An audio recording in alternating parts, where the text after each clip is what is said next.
आपको मिलता है। एलिसा एक सामर्थ्य व्यक्ति जो परमेश्वर का दास है,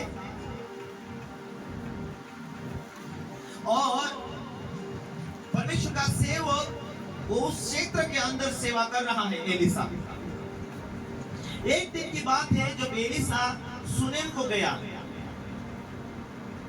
जहां एक कुलीन स्त्री थी। उसने रोटी खाने के लिए विनती करके विवश किया, और जब जब वो उधर से जाता था तब तब वो वहां रोटी खाने को उतरता। उस स्त्री ने अपने पति से कहा, सुन, जो बार बार हमारे यहाँ से होकर जाया करता है वो मुझे परमेश्वर का कोई पवित्र भक्त जान पड़ता है। हम भीत पर एक छोटी उपरोटी कोठरी बनाए और उसमें उसके लिए एक खाट, एक मेज, एक कुर्सी, एक दीवट रखे। जब जब वो हमारे यहाँ से आए तब तब उसे वहां टिके। हालेलुया। सुनेवासी स्त्री एक जो धनी स्त्री है, सुनेवासी स्त्री धनी स्त्री है, लेकिन उसको मालूम है कि यहाँ से एक परमेश्वर का जन जाता है, अगले गांव में कोई धनी व्यक्ति होगा, उसके घर जाता है। तो अपने पति को ये कहती है, ये धनी है, ये विश्वास योग्य है। ये धनी स्त्री विश्वास योग्य स्त्री कहती है अपने पति को, हाय, अपने पति को कहते, हाय, हेलो, ये प्रभु का जन यहाँ से जाता है ना, ये पवित्र जन है, इसके लिए हम क्या करें? एक ऊपर के घर के ऊपरली मंजिली में एक कमरा बना दे, और उस ऊपरली कोठरी में उसके लिए बैठने के लिए एक खाट डाल दे या कुर्सी डाल दे, यहाँ उसके लिए एक दीवट बना दे, वहां पर उजाला होने के लिए वो आकर वहां टिके। हे प्रभु का दास, तो कहां भी आता जाता हो, हमारे घर आया कर, हम बेशक तेरे लिए एक रूम बनाएंगे, वहां बैठने का स्थान बनाएंगे, और हमारे घर खाना खा के जा। क्यों? क्योंकि एक परमेश्वर का दास, परमेश्वर का पवित्र जन है, उसकी हम सेवा करेंगे तो उसका प्रतिफल हमें मिलेगा। ये धनी स्त्री, उसे ना पैसों की कमी, ना सोने चांदी की कमी, इसे किसी बात की कमी नहीं है। लेकिन क्यों?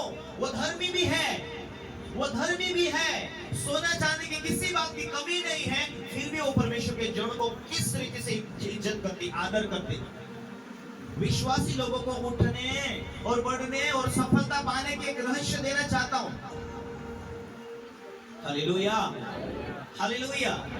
लोग अभिषेकता व्यक्ति का इज्जत नहीं करते, या अभिषेक का पीछा नहीं करने के कारण लोग ऊंघ जाते, आत्मिकता में वो ढीले पड़ जाते, और जब उनके जीवन में जब कोई प्रेशर आता है तो वो डरने लगते, घबराने लगते, या निंदा में वो अभिषेक को तुच्छ जानते और तोड़ देते। लेकिन सुनेवासी स्त्री ऐसी नहीं थी, बिना कारण उसे बुलाती है, अपने पति को कहती है, इससे तो हमारा कोई काम नहीं, सोना चांदी जो कुछ है हमारे पास में है। बाइबल कहती है वो धनी थी, फिर भी परमेश्वर के दास को मान सम्मान इज्जत के साथ में उसके लिए एक कोठरी बनाती, ऊपर एक रूम बनाती, कुर्सी रखती, वहां दीवार रखती, उसके लिए उजाला। और वो कहती है,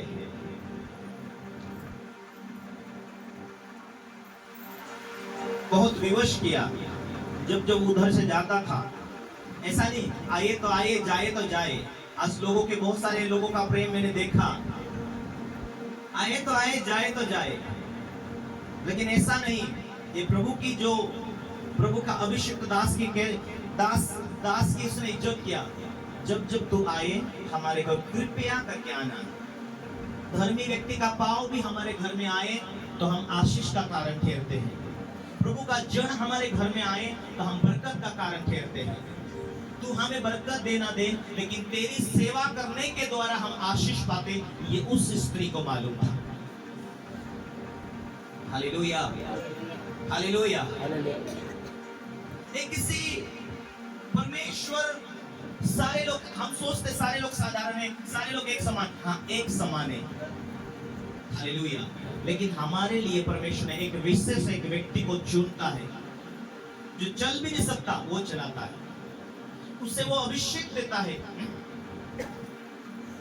मेरे लोगों को सिखाएगा, मेरे लोग विश्वास करेंगे, मेरे लोगों को मैं चंगा करूंगा, मेरे लोगों को मैं आशीष दूंगा, मेरे लोग मेरी महिमा करेंगे, वे नरक से बचाए जाएंगे।